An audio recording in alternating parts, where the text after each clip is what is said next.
الحمد لله وكفى وسلام على عباده الذين اصطفى أما بعد فأعوذ بالله من الشيطان الرجيم بسم الله الرحمن الرحيم اليوم أكملت لكم دينكم وأتممت عليكم نعمتي ورضيت لكم الإسلام دينا صدق الله مولانا العلي العظيم وصدق رسوله النبي الأمين ونحن على ذلك لمن الشاهدين والشاكرين والحمد لله رب العالمين.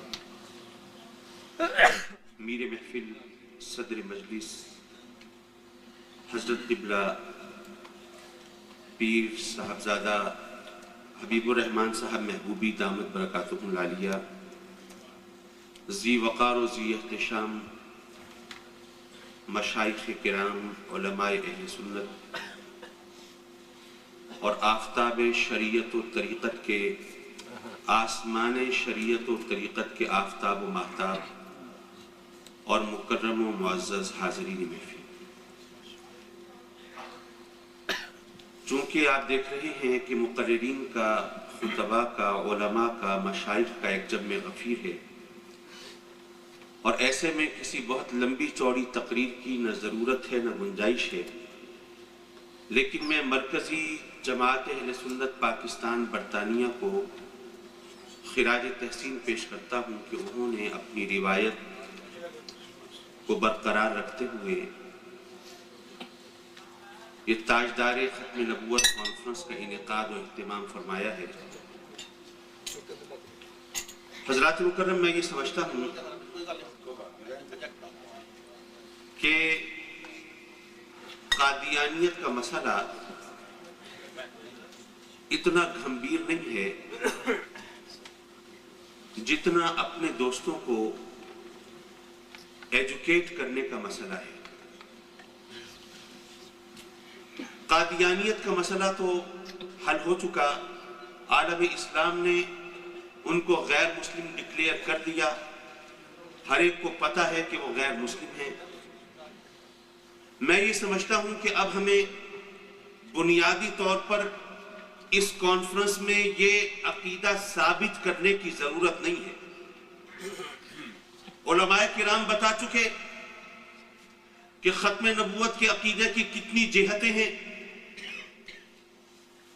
یہ ایک جہت ہے کہ آقائے دو عالم کے بعد کوئی نبی آ سکتا ہے یا نہیں آ سکتا۔ دوسری جہت یہ ہے کہ مرزا غلام احمد قادیانی جیسا شخص نبی ہو سکتا ہے یا نہیں ہو سکتا۔ یہ تمام باتیں اپنی جگہ پر، نبوت کا مقام تو اتنا اعلیٰ و عرفہ ہے کہ ہمارے فہم و فراست اور عقل و دانش کی پرواز وہاں تک نہیں پہنچتی۔ مرزا غلام احمد قادیانی جیسا شخص، اس کو تو آپ منصب ولایت پر فائز بھی نہیں مان سکتے، بلکہ ایک شریف معاشرے کے اندر، اچھی سوسائٹی کے اندر آپ اس کو کوئی اعلیٰ مقام دینے پر بھی تیار نہیں ہو سکتے۔ تو ایسے شخص کی نبوت پر بحث کرنا، میں یہ سمجھتا ہوں کہ یہ کوئی بہت زیادہ ضروری نہیں ہے۔ اصل چیز یہ ہے کہ ہم ان سازشوں کا مقابلہ کرنے میں کہاں تک کامیاب ہیں۔ ویسے تو میں عرض کروں گا کہ یہ بات کہنے کو بہت اچھی لگتی ہے، اور یقیناً وقت کی ضرورت بھی ہے کہ ہم اہل سنت کو متحد ہونا چاہیے، اس میں کوئی شک نہیں، اس کی ضرورت اور اہمیت کا کوئی شخص انکار نہیں کرتا۔ لیکن حضرت سن 2000 میں ملتان میں سنی کانفرنس کے انعقاد کے موقع پر میں نے ایک لطیفہ سنایا تھا، وہ ذرا سناتا چلوں۔ ایسا ہوا کہ دو عورتیں آپس میں گفتگو کر رہی ہیں، اور ایک کہتی ہے کہ بہن، میرے بچے کو ایک بہت بری عادت ہے، ہر وقت ناک میں انگلی مارتا رہتا ہے، اور ناک میں انگلی مار مار کے اس نے ناک بری طرح زخمی کر لی۔ ہم اسے سمجھاتے ہیں، ظاہر ہے خون بہتا ہے، تکلیف بھی ہوتی ہے، لیکن نہیں مانتا، کیا کریں؟ تو دوسری عورت کہنے لگی کہ میرے بچے کو بھی ایسی ہی عادت تھی، میں نے تو وہ عادت اس کی چھڑوا دی۔ پہلی عورت بڑی حیران، بھئی کیسے چھڑوا دی؟ اس نے کہا کہ میں نے ایسا کیا کہ میں نے اپنے بچے کو ایک نکر سلوا دیا۔ نکر سلوانے کا کیا تعلق ہے؟ اس نے کہا کہ بات دراصل یہ ہے کہ جو نکر سلوا کے دیا وہ نکر ہے ڈھیلا، اب وہ ہر وقت نکر پکڑے پھرتا رہتا ہے، اسے ناک میں انگلی مارنے کی فرصت ہی نہیں ملتی۔ حضرات محترم، ہمارے ہاں بھی صورتحال یہ ہے کہ ہم جب کوئی تعمیری کام کرنا شروع کرتے ہیں تو پھر ہمیں ایک ڈھیلا نکر پہنا دیا جاتا ہے کہ بس آپ یہ پکڑے پھرتے رہیے، آپ اتحاد و اتفاق کے لیے کمیشن کمیٹیاں بٹھاتے رہیے، نہ نومن تیل ہوگا، نہ رادھا ناچے گی، نہ یہ اکٹھے مل بیٹھیں گے، نہ کوئی ترقی کا کام ہوگا، نہ اہل سنت مستقبل کے حوالے سے کوئی امید رکھ سکیں گے۔ جناب محترم، بے شک اتحاد و اتفاق کی ضرورت ہے وقت کی، اس سے کسی کو انکار نہیں، لیکن میں بہت دل کی گہرائی سے عرض کروں گا کہ آپ ایسا کیجئے کہ حضرت قبلہ سیالوی صاحب قبلہ جیسی شخصیات کو آپ بٹھا دیجئے اتحاد و اتفاق کرانے کے لیے۔ حضور آپ یہ ثواب کماتے رہیے، آپ یہ کوششیں کرتے رہیے، اور جو لوگ کچھ تعمیری کام کرنے کی فکر میں ہیں اور اللہ نے ان کو صلاحیت بھی عطا فرمائی ہے، ان کو اپنی منزل کی طرف گامزن رہنے دیجئے۔ حضرات مکرم، قرارداد میں مذمت کی گئی اسلام دشمنی کی، جہاں خون بہتا ہے مسلمانوں کا، امریکہ سب سے بڑا غنڈہ، سب سے بڑا دہشت گرد، لیکن میں عرض کروں گا کہ دشمن سے کی شکایت کرنا کہ وہ دشمنی کرتا ہے، یہ کہاں کی عقل مندی ہے؟ دشمن کا تو کام ہی دشمنی کرنا ہے، اگر دشمنی نہ کرے اسے دشمن کون کہے گا؟ دشمن نے تو دشمنی ہی کرنی ہے، لیکن ہم نے اپنے تحفظ کے لیے کیا کیا ہے؟ ہماری جان پہ بنی ہے۔ اے لوگو، دنیا تمہیں مارنے کے لیے اکٹھی ہو گئی ہے، تم اپنے آپ کو بچانے کے لیے کچھ نہیں کر پاتے۔ ایسے میں بہت سے لوگ، ایک تو مشکل یہ ہے جہاں کوئی مولوی نظر آئے لوگوں کی زبان میں کھجلی ہونا شروع ہو جاتی ہے، فوراً اعتراضات کی ایک کتمار ہو جاتا ہے۔ ابھی آسٹریلیا گیا، وہاں پہ بھی جگہ جگہ یہی سوال تھا کہ جناب یہ اتنی فرقہ واریت ہے، یہ اس قدر اختلافات ہیں، تو ایسے میں عالم اسلام یہ کسی بہتر منزل کی طرف قدم کیسے بڑھا سکتا ہے؟ میں نے کہا جناب گزارش یہ ہے کہ یہ فرقے یہ کوئی آج تو نہیں بنے ہیں، یہ پہلے سے چلے آ رہے ہیں۔ چلو جو نو مولود فرقے ہیں ان کو چھوڑ دیجئے، لیکن باقی سنی شیعہ یہ تقسیم تو بہت پرانی ہے نا۔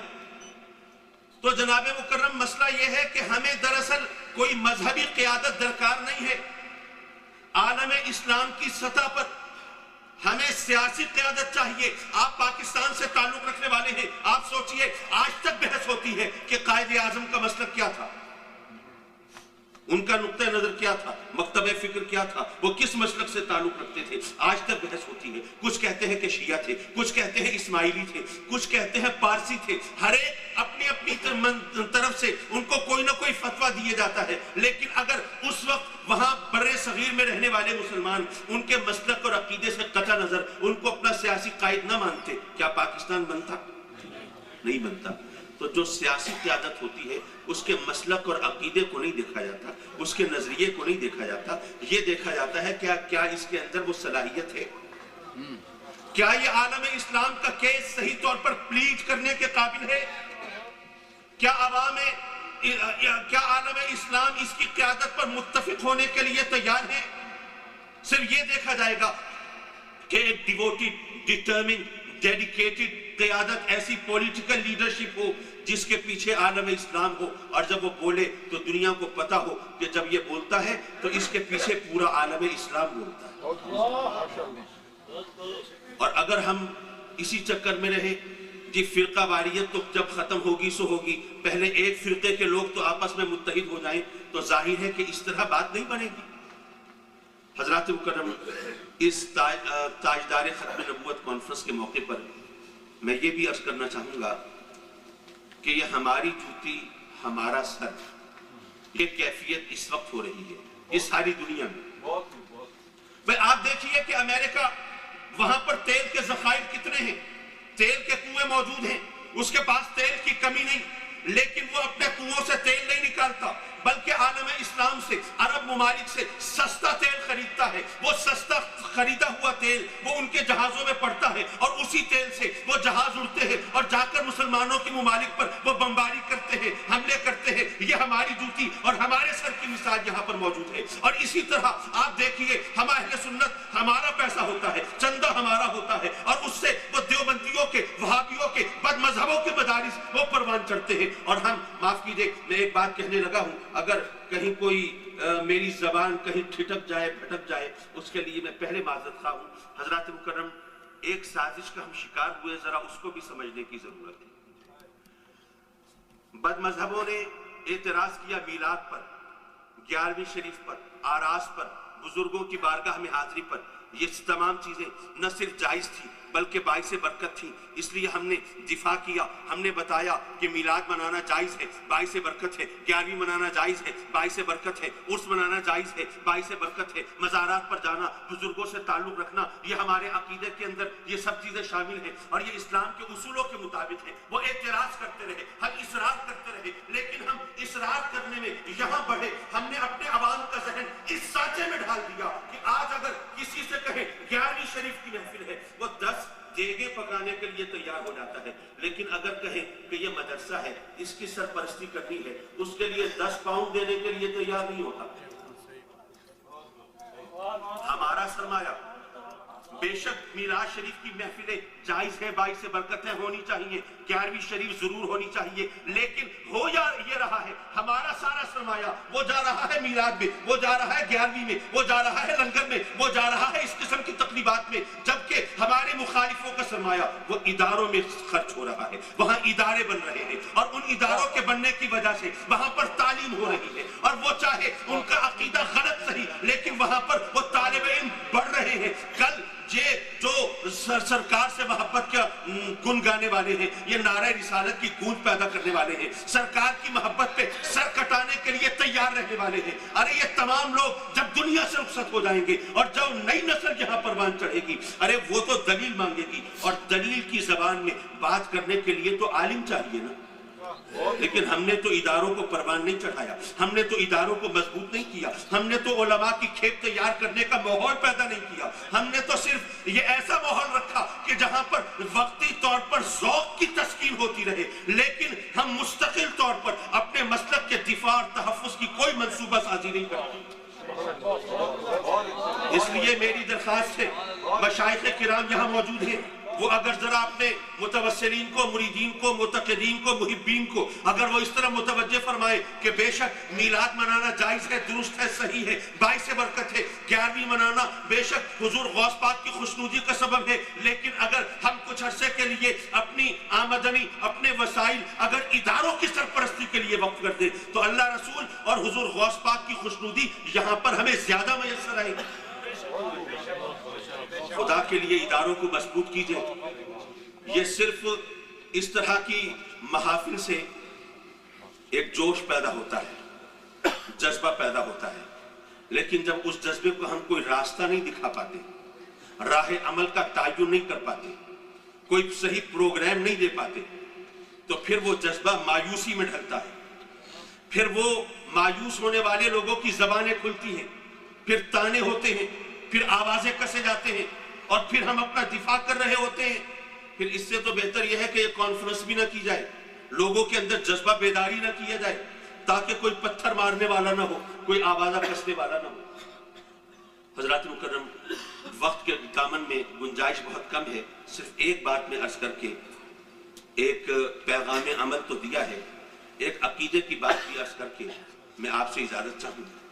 کبھی سوچئے آقائے دو جہاں نور مجسم صلی اللہ علیہ وسلم، تاجدار ختم نبوت، ان کی شہرت ہے صادق اور امین کی حیثیت سے، کیا حضور علیہ السلام کے اندر باقی اعلیٰ صفات نہ ہوں گی؟ کیا سرکار بہادر نہیں تھے؟ کیا سخی نہیں تھے؟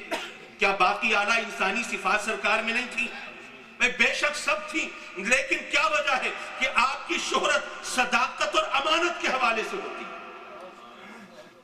اچھا ممکن ہے کوئی دوست کہے کہ جی ذرا کوئی دلیل بھی دے دیجئے کہ آپ بہادر بھی تھے، آپ سخی بھی تھے، آپ فنا بھی تھے۔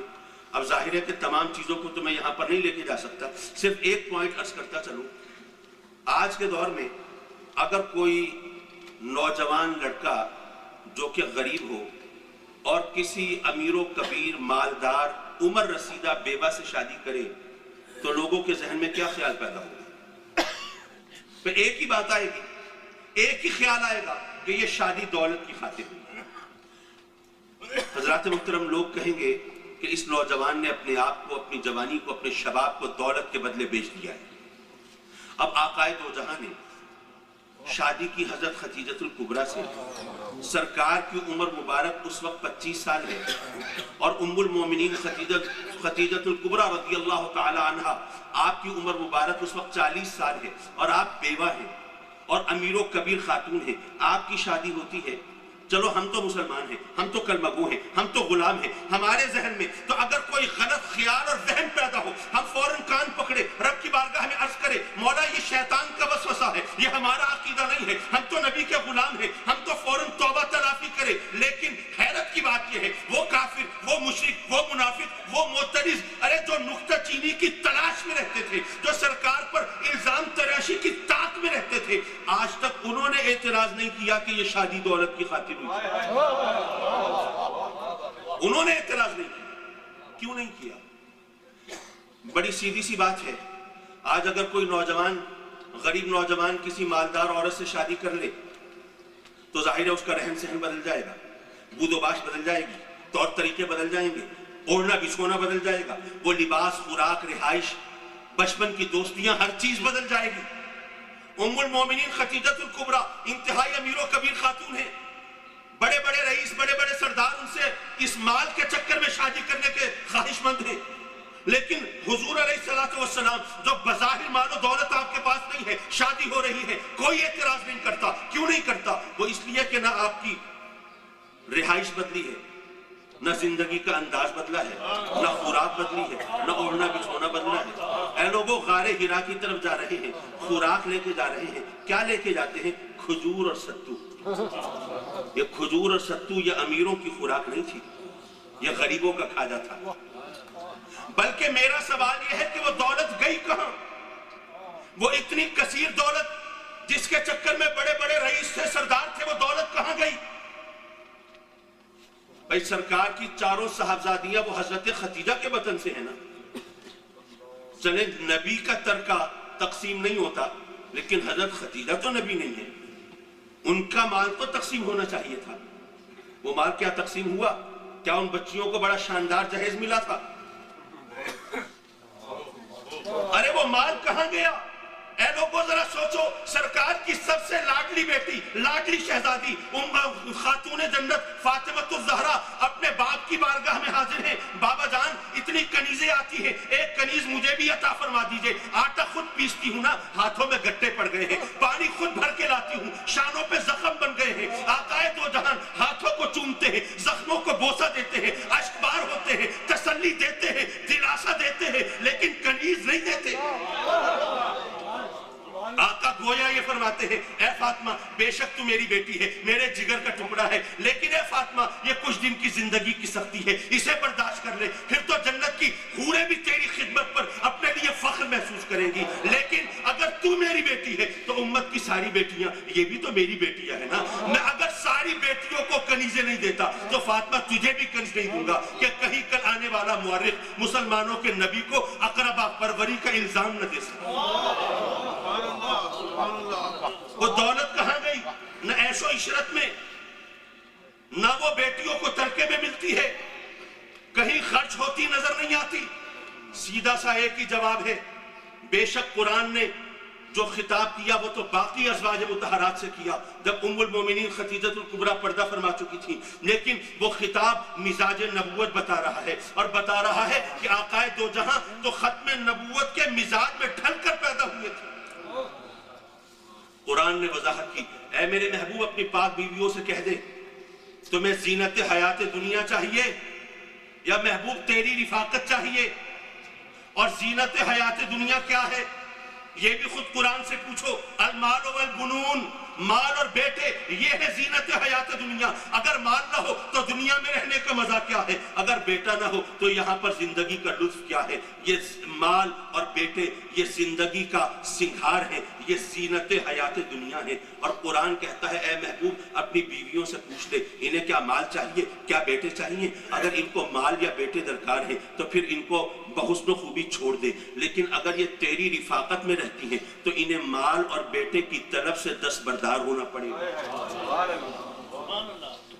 تو یہ جو مکالمہ قرآن مجید میں بعد میں آیا ہے، ارے سرکار کا مزاج بے شک پہلے اس کے مطابق تھا، تو سرکار نے شادی کے بعد ہی گویا خدیجۃ الکبریٰ کو فرما دیا تھا اے خدیجہ اب تم میری بیوی ہو، اب میری رفاقت تمہیں چاہیے یا یہ مال چاہیے؟ اگر یہ مال ساتھ رہے گا ہمیشہ الزام رہے گا یہ شادی دولت کی خاطر ہوئی تھی. نہیں، اگر میرے ساتھ رہنا ہے یہ مال لٹا دو، یہ غریبوں مسکینوں میں تقسیم کر دو. اگر یہ تقسیم نہیں ہوا تھا تو پھر آپ بتائیے وہ مال کہاں گیا؟ کہنے کا مطلب یہ تھا کہ سرکار سخی بھی تھے، شجاع بھی تھے، تمام اعلیٰ صفات سرکار میں موجود تھیں، لیکن آپ کی جو شہرت ہے وہ امانت اور صداقت کے حوالے سے ہے. اب میں صداقت پر تو کلام نہیں کرتا، بس وہ آخری تقریر کے آخری حصے میں یہ امانت پر ذرا دو جملے کہہ کے آپ سے اجازت چاہوں.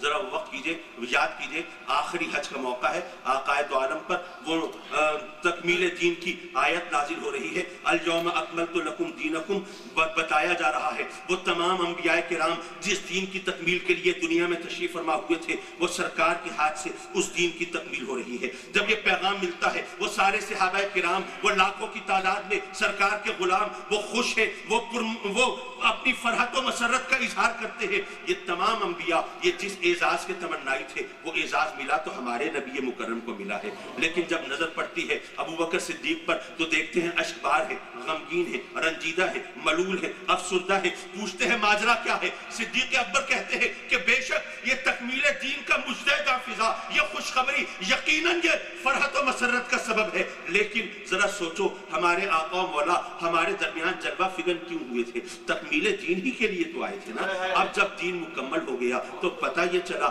اب یہ رخ زیبا نگاہوں کے احاطے میں زیادہ عرصہ نہیں رہے گا. اب ہم سرکار کے جمال سے اپنی آنکھوں کو زیادہ عرصہ سیراب نہ کر پائیں گے. اب جدائی کا وقت آ گیا ہے، اب میلاد کے دن رخصت ہوئے، اب ہجر کے دن آ رہے ہیں. جب صحابہ کرام نے یہ سنا وہ بھی اشکبار ہیں، وہ بھی غمگین ہیں. آقائے دو جہاں یہ منظر دیکھ کے نصیحت فرما رہے ہیں. پوچھتے ہیں اے لوگوں یہ بتاؤ میں نے خدا کا شریعت کے تمام احکام خدا کی طرف سے سب وہی تمام چیز تم تک پہنچا دی یا نہیں پہنچائی؟ تمام صحابہ کرام عرض کرتے ہیں بے شک ضرور پہنچائی. لیکن یہاں پر ذرا توجہ کا طلبگار ہوں، یہاں پر دو اعتراضات ہوتے ہیں. پہلی بات تو یہ کوئی صحابی کہہ دیتے آقائے دو جہاں وہی تو آپ پر آتی تھی، فرشتہ تو آپ کے پاس آتا تھا، شریعت کے احکام کا پتہ تو آپ کو چلتا تھا، اب آپ ہم سے پوچھ رہے ہیں تمام شریعت کے احکام پہنچا دیے یا نہیں پہنچائے؟ سرکار ہمیں کیا پتا، یا تو شریعت کے احکام کی کوئی فہرست ہمیں بھی ملتی اور ہم آپس میں ٹیلی کرتے کہ جناب یہ کون کون سا حکم ہمیں ملا کون سا نہیں ملا، تب اور بات ہوتی. وہی آپ کے پاس آتی تھی، فرشتہ آپ کے پاس آتا تھا، پتہ آپ کو چلتا تھا، آپ ہم سے کیا پوچھتے ہیں؟ یہ سب اعتراض ہو سکتا تھا. اور دوسری بات یہ بھی تو ہو سکتی ہے نا، دیکھیے اگر میں اپنے مریدوں میں ہوں، عقیدت مندے میں ہوں، چاہنے والوں میں ہوں اور ان سے میں پوچھوں کہ میں نے تمہارا مرشد ہونے کا حق ادا کیا یا نہیں کیا، تو مرید اور عقیدت مند انہوں نے کیا کہنا ہے؟ بھائی سبحان اللہ ہی کہنا ہے نا. تو اب صحابہ کرام سے آقا پوچھ رہے ہیں بھئی تمام احکام پہنچا دیے یا نہیں پہنچا دیے؟ کوئی منکر کہے، معترض کہے. جناب اگر پوچھنا تھا تو کسی منکر سے پوچھنا تھا، جو چاہنے والے ہیں ان سے پوچھنے کا کیا مطلب ہے؟ حضرات مکرم یہ بات تقریر کا آخری حصہ ہے، یہ بات میں سمجھانا چاہتا تھا. آقائے دو جہاں نے گویا یہ فرمایا کہ اے لوگو بے شک میں نے تمہارے سامنے جو پیغام دیا ہے یہ تم مانتے ہو، میں نے ہر چیز کو پہنچایا ہے. کیسے مانتے ہو؟ گواہی کیسے دیتے ہو؟ گویا صحابہ کرام یہ عرض کریں گے آقا جب آپ پر نبوت کا آغاز نہیں ہوا تھا، وحی کا آغاز نہیں ہوا تھا، جب تک آپ نے اعلان نبوت نہیں فرمایا تھا، آقا ہم تو اس وقت بھی آپ کو امین مانتے تھے. آج جب غلامی کا دعویٰ ہے آپ کی امانت سے انکار کیسے ہو سکتا ہے؟ ہم گواہی دیتے ہیں آپ نے بے شک تمام احکام منتقل کر دیے ہیں. آقائے دو جہاں گویا یہ فرما رہے ہیں اے میرے غلاموں اب جب